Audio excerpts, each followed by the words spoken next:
let's talk about atrial arrhythmias. Atrial arrhythmias range across a spectrum. PACs are benign, fearing early with a hidden P wave, and normal QRS.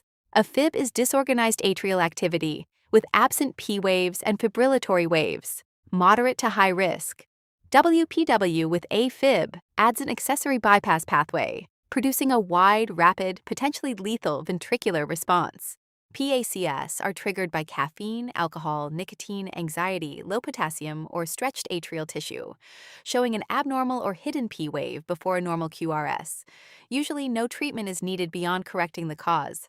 Reserve beta blockers for frequent or highly symptomatic patients. AFib replaces the normal atrial kick with a fibrillatory quiver, directly reducing your patient's cardiac output.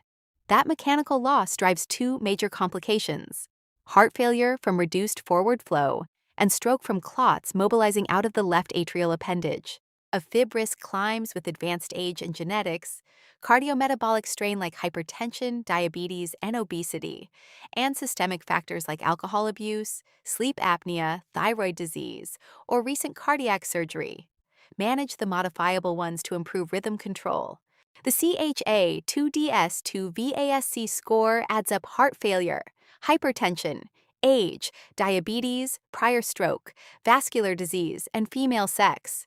A score of 0 usually needs no therapy. A score of 1 is a judgment call. And a score of 2 in men or 3 in women means anticoagulation, warfarin with INR monitoring, or a DOAC. Management progresses from observation for spontaneous conversion, to rate and rhythm control medications, to electrical cardioversion when indicated, and finally, to advanced interventions such as catheter ablation to treat atrial fib or left atrial appendage occlusion, LAAO, to reduce stroke risk in selected patients. Rate-controlled drugs, beta blockers and calcium channel blockers, act on the AV node to slow ventricular response. Rhythm-controlled drugs like flecainide, dofetilide, propafenone, amiodarone, or ibutylide reset the atrial rhythm itself. Dofetilide requires hospitalization to start. Flecainide can be a pill-in-the-pocket option. Cardioversion is for unstable patients, hypotension, chest pain, altered mental status.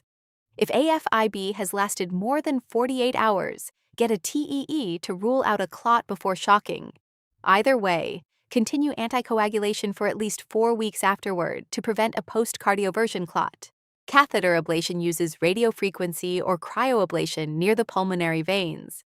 The maze procedure creates surgical scar tissue during open heart surgery, and the mini maze does the same through smaller incisions.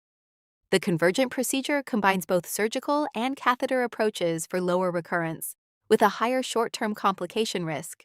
The WATCHMAN device occludes the left atrial appendage, where most AFib clots form, inserted via a femoral catheter under general anesthesia.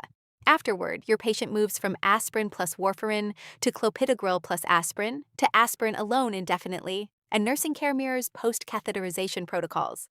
WPW adds an accessory pathway that bypasses the AV node entirely, so in AFib it can conduct dangerously fast, wide, irregular, and potentially fatal. Never give AV nodal blockers like digoxin, diltiazem, or verapamil. They'll push more conduction down the bypass. Use procainamide, flecainide, propafenone, or amiodarone instead, or cardiovert if unstable.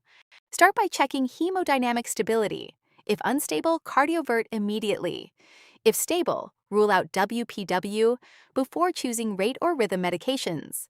Then assess duration for cardioversion timing and calculate the CHA₂DS₂-VASc score for long-term anticoagulation. If all of that fails, escalate to ablation, maze, or LAAO.